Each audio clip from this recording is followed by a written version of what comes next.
Olá, pessoal. Eu sou a professora Josiane Louveira e estou com vocês aqui hoje para juntos conversarmos sobre a Lei Maria da Penha. Bom, muitos alunos questionam a respeito da Lei Maria da Penha. Deixa eu falar uma coisa para vocês. Quando a Lei Maria da Penha, que é a Lei 11.340 de 2006, de 7 de agosto de 2006, entrou em vigor, ela criou um mecanismo para coibir a violência doméstica e familiar contra a mulher. Tá ok? Mas ela não criou crimes nem combinou penas. Então, logo que a Lei Maria da Penha entrou em vigor, ela não tinha nenhum crime em seu bojo, em seu conteúdo.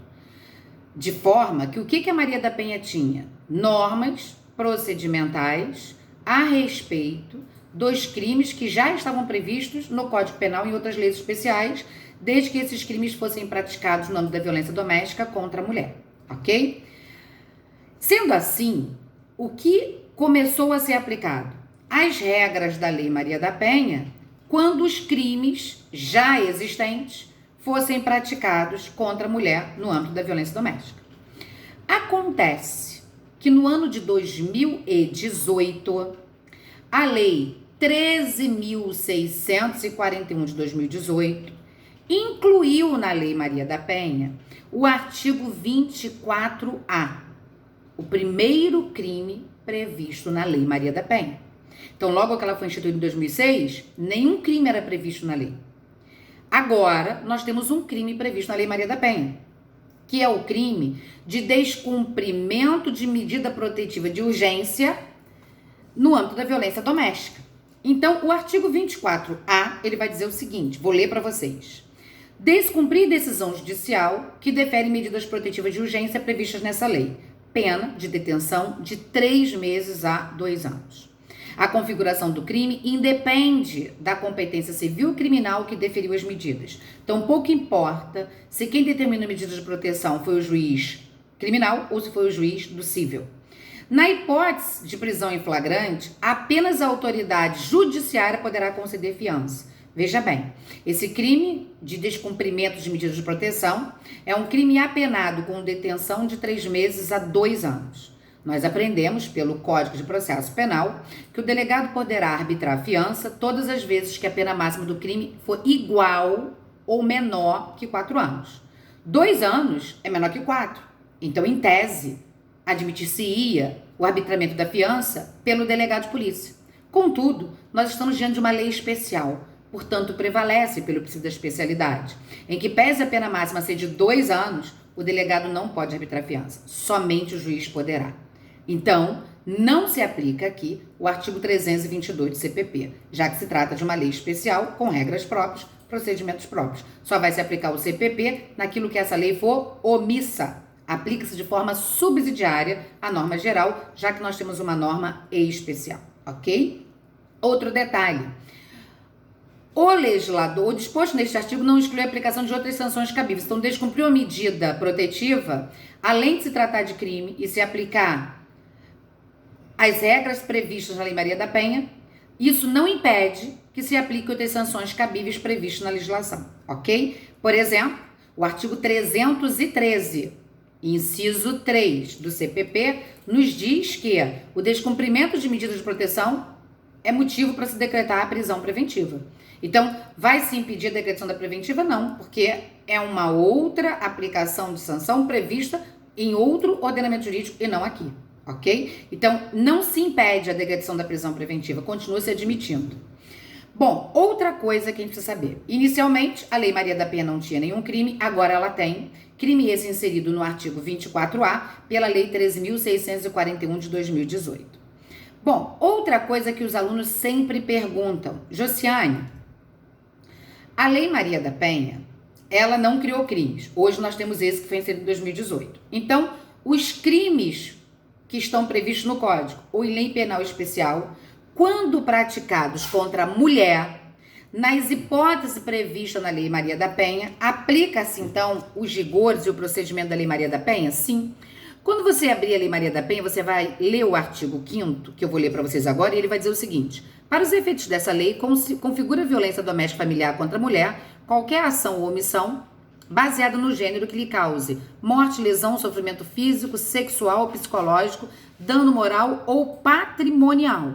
Então veja bem, se alguém pratica contra a mulher um crime contra o patrimônio dessa mulher e pratique esse crime em razão dela ser mulher, portanto há uma violência de gênero, vai ser considerado crime contra o patrimônio? Vai.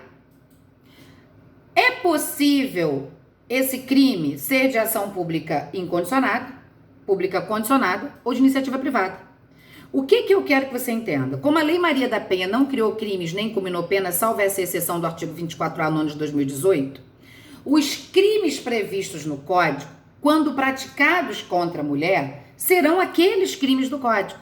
E se esses crimes forem de ação penal pública incondicionada, de ação penal pública condicionada à representação ou de ação penal de iniciativa privada, isso permanece.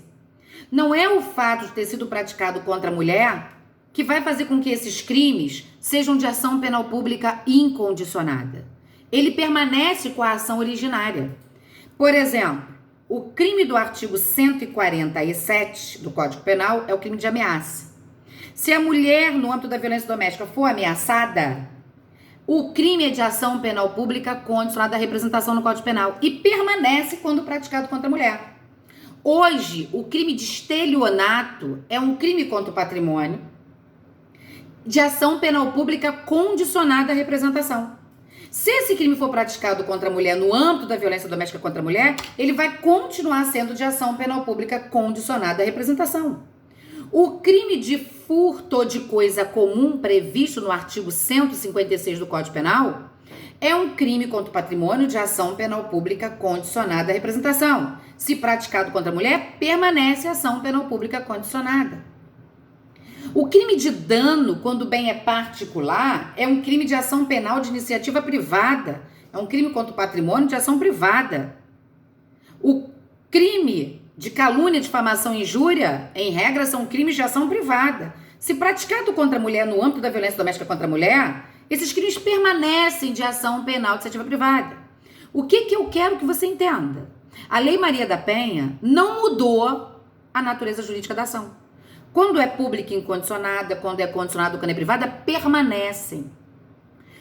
E, portanto, quando o crime praticado no âmbito da violência doméstica contra a mulher for de ação penal pública condicionada à representação, esse crime ele vai admitir a retratação da representação, nos termos do artigo 16 da Lei Maria da Penha, que eu vou ler para vocês agora o que ele diz. Ele diz para você o seguinte: nas ações penais públicas condicionada à representação da ofendida de que trata esta lei, só será admitida a renúncia à representação perante o juiz, em audiência especialmente designada com tal finalidade, antes do recebimento da denúncia e ouvido o Ministério Público. Então, olha só, nos crimes de ação penal pública condicionada à representação, nos termos do artigo 25 do CPP, você pode se retratar na delegacia, no MP, antes do MP oferecer a denúncia. É o que diz o artigo 25 do CPP. Em se tratando da Lei Maria da Penha, você vai poder se retratar. Só que você não vai poder se retratar na delegacia ou no MP. Você vai ter que se retratar em juízo, numa audiência designada especificamente para esse fim. Essa é a diferença, ok?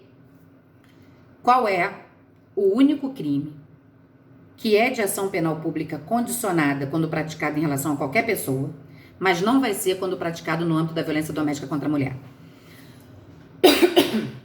Bom, desculpa. Agora, qual é o único crime? É o crime de lesão corporal, leve ou culposa. Por quê, gente? Porque a lesão corporal leve ou culposa, prevista no artigo 88 da Lei 9.099, só passou a ser de ação pública condicionada com o advento da Lei 9.099. Antes, ele era de ação pública incondicionada. Se você for lá no Código Penal, você vai ver que o crime de lesão corporal pelo Código Penal sempre foi de ação pública incondicionada. Quem transformou esse crime de lesão corporal leve e culposa em ação pública condicionada foi a Lei 9.099. E aí nós temos um grave problema. Por quê? Porque o artigo 41 da Lei Maria da Penha, que eu vou ler para vocês agora, ele diz o seguinte: aos crimes praticados com violência doméstica e familiar contra a mulher, independentemente da pena prevista, seja ele de menor potencial ofensivo ou não, não se aplica a Lei 9.099. Então, o artigo 41 da Lei 11.340 de 2006, ele veda a possibilidade da aplicação da Lei 9.099. Aí sabe o que isso faz? Faz com que o artigo 88 da Lei 9.099, que transformou o crime de lesão corporal culposa e de lesão corporal leve de ação pública incondicionada para condicionada, não se aplique no caso da Lei Maria da Penha. Então esse é o único crime que para todo mundo vai ser de ação penal pelo condicionada, mas quando praticado contra a mulher no âmbito da violência doméstica, vai ser de ação pública incondicionada. E por causa dessa situação, muitos alunos se confundem. Eles acabam achando que todas as vezes que um crime é praticado contra a mulher no âmbito da violência doméstica, o crime é de ação pública incondicionada. Mas não é. Não é. Os crimes que são de ação pública incondicionada, de ação pública condicionada ou de ação privada, permanecem com essa natureza jurídica da ação. O único que não vai permanecer é lesão corporal leve e culposa, por força do artigo 40E1 da Lei Maria da Penha, que veda a possibilidade de se aplicar a Lei 9.099. E para que isso não traga nenhuma dúvida, o STJ já sumulou sobre isso, dizendo pra gente que trata-se de crime de ação penal pública incondicionada, quando a lesão corporal leve ou culposa for praticada contra a mulher, porque não se aplica a Lei 9.099. Aliás, o STJ, ele tem várias, na verdade 4, 5 súmulas, falando sobre a Lei Maria da Penha, que eu vou até fazer questão de falar delas com vocês agora. Vai ter a súmula 536, que vai dizer a suspensão condicional do processo, e a transação penal não se aplica nas hipóteses da Lei Maria da Penha. Mas a suspensão condicional da pena é possível, Josiane? É. O que foi vedado é a suspensão condicional do processo e a transação penal, por força da súmula 536. A súmula 588 vai dizer a prática de crime ou contravenção penal contra a mulher com violência grave, ameaça no ambiente doméstico, impossibilita a substituição da pena privativa de liberdade pela restritiva de direito, porque teve violência ou grave ameaça, né? A súmula 589 vai dizer inaplicável o princípio da insignificância nos crimes e contravenções penais praticadas contra a mulher no âmbito da violência doméstica.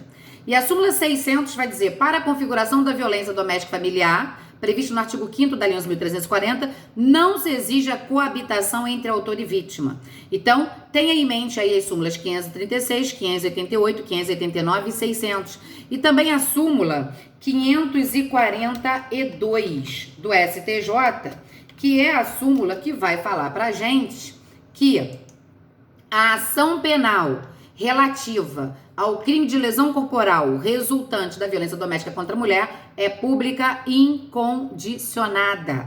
Então, você tem que saber as súmulas 542, 536, 588, 589 e 600. São todas as súmulas do STJ a respeito da violência doméstica contra a mulher, ok? De forma que não tenham mais dúvida. Se o crime é de ação pública condicionada, vai permanecer ação pública condicionada. E mesmo em se tratando de violência doméstica contra a mulher, admite-se a retratação da representação antes da denúncia ser recebida, desde que em audiência específica para esse fim.